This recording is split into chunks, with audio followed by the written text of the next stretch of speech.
Hey everyone, this is Michael for Spirit Comics. Welcome to my review of Green Lanterns number 53, written by Dan Jurgens.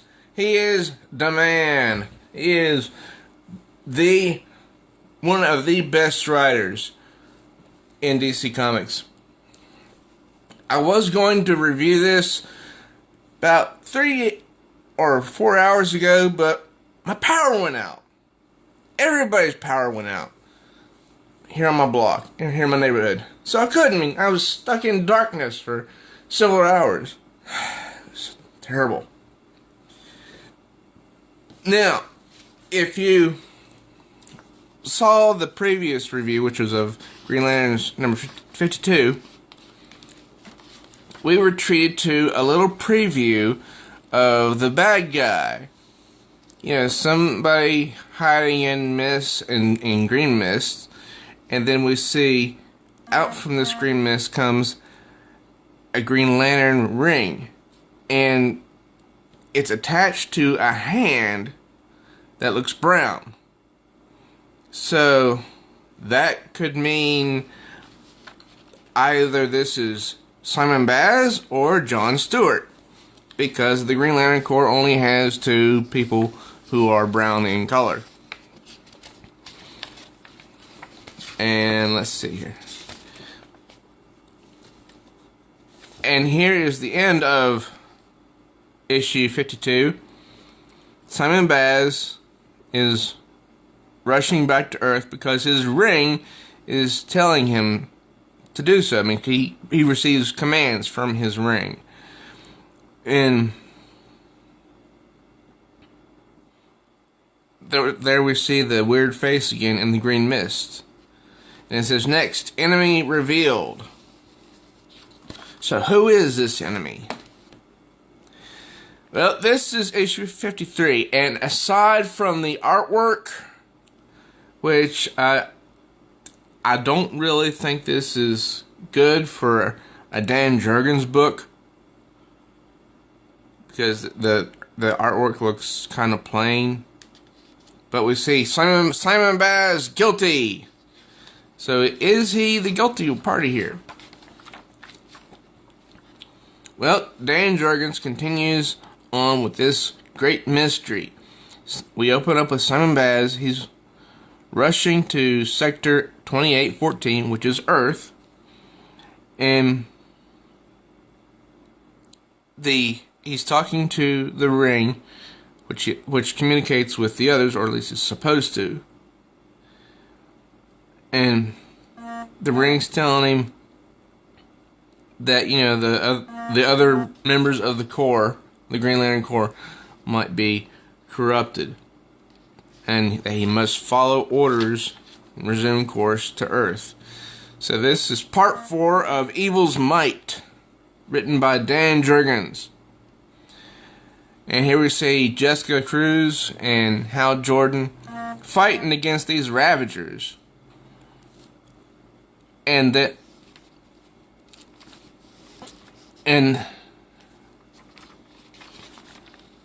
they're having a hard time holding them off, which is strange because Hal Jordan remembers the Ravagers as being a type of people that, you know, he beat easily with no problem whatsoever. But that was, you know, long ago.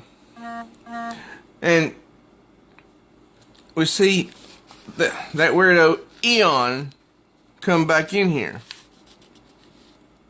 So he's flying back. And he's attacking Guy Gardner. Now this is hysterical right here, because this is Guy Gardner, and this is the green construct that Guy Gardner makes of himself.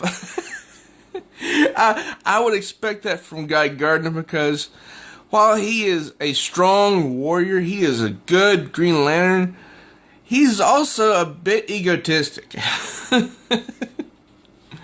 Now over the page we have Kyle Rayner and Kilowag. They're holding the line at Pelino's planet. They're following this blast of fire into the planet, and whatever this blast of fire is has really done damage to the planet. And we see Kilowag and Rainer, being blasted from the these ships overhead. No quarter. The Green Lanterns are not being given any breathing room whatsoever. And then Kilowag and Rainer think they have the upper hand, but then they see something really strange. One of the warships smacks right into the other warship, and that doesn't make any sense. And then Eon somehow grows himself really huge and knocks the emerald head off of Guy Gardner's construct. So he didn't actually kill Guy Gardner, he just, dispersed the head off of the construct. The construct, the green construct, is made of willpower. Then Eon goes back to this ship, and he is talking to someone that looks strangely like a guardian, or maybe not a guardian, but maybe one of those Ravagers. I'm not sure. But the action is fast paced, and it's easy to keep up with if you have a copy of the issue.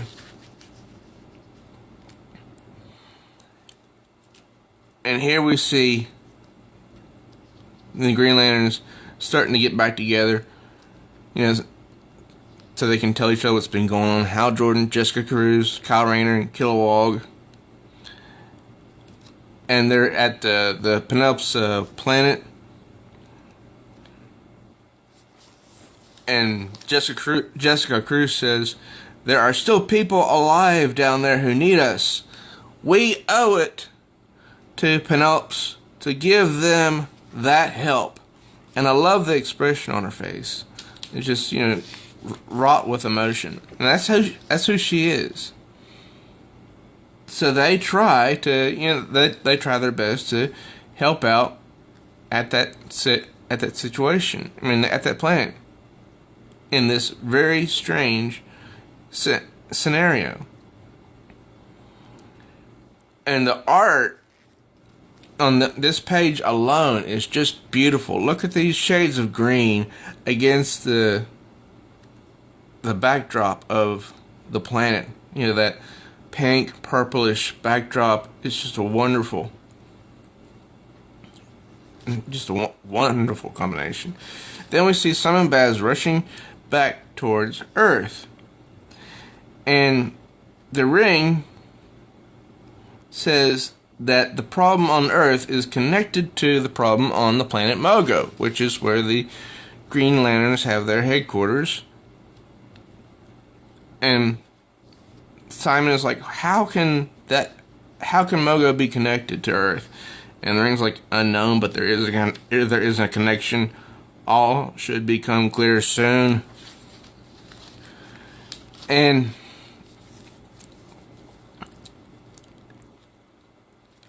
I love this picture of the polar bear.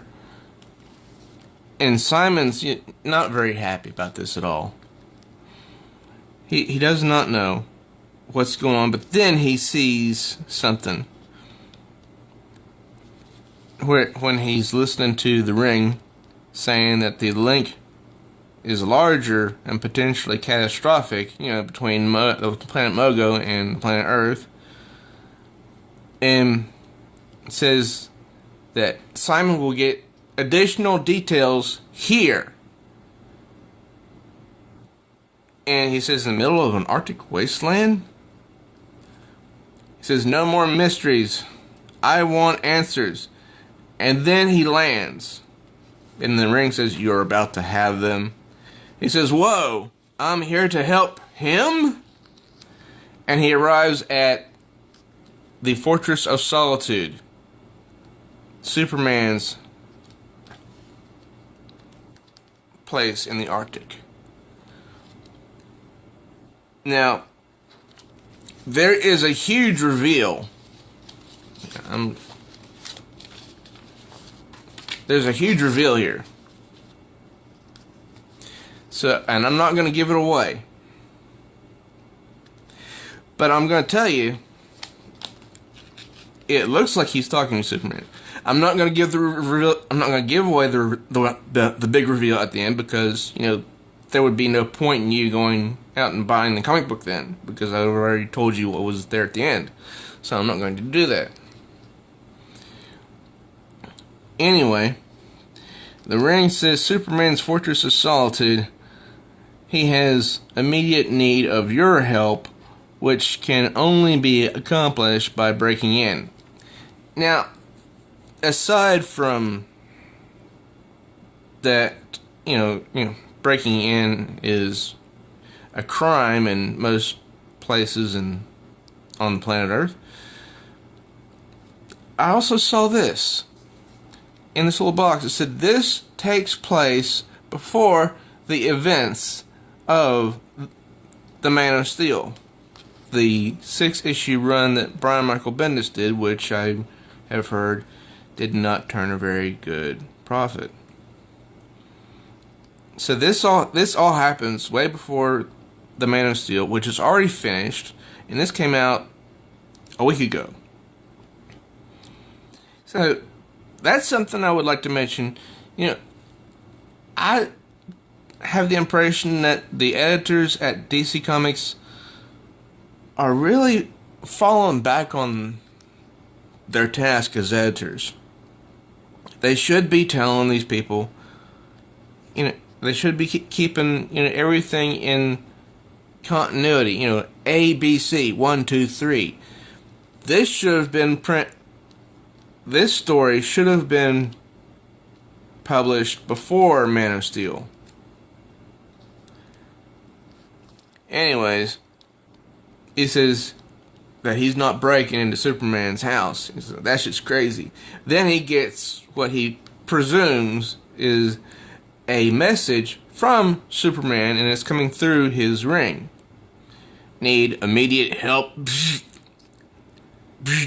Trapped, and it's not a clear message. He's like, did I hear that right? So he's given the impression that Superman's trapped in his own home. That doesn't seem, very logical, even in this situation. In the situation of, this story. And so he's sending a cry for help. And Simon Best makes a green construct of a big cannon right here, you see. And he aims it at the door to the Fortress of Solitude and blasts it open. Because that's what he's told to do. He's a man simply following orders. Now, I didn't believe it when I got to the last page, which I'm not going to show you. But, I have to say, aside from this cover art, this was a wonderful story. I mean, this is part 5, will probably be the last part that'll come out, the next week. And then there'll be, 3 more issues before this gets canceled. And I'm really disappointed in that, because I like this comic book a lot. It has Dan Jurgens on it.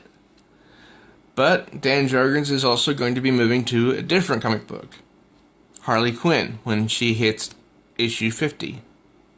So I'll start reviewing her when issue 50 comes around. So Overall, I really enjoyed this book. Apart from the cover art, it was a very entertaining story. I highly recommend that you go out and get this copy. If you haven't gotten 50, 51, and 52, get those too, so you can understand what this story is talking about. Because it's a very well-defined story. That's what Dan Jurgens does. He writes good stories that I can understand. He writes good mysteries. And this is a mystery. Because is Simon Baz really guilty? That's what we're led to believe here on the cover, but it's not that cut and dry in the story. Now, I have to say, I will miss this comic book when it gets canceled. I will. So, I hope you all enjoyed this comic book review. And by the way, I have several other videos that I've recorded this month, which I have links to in the description box below. So after you've finished watching this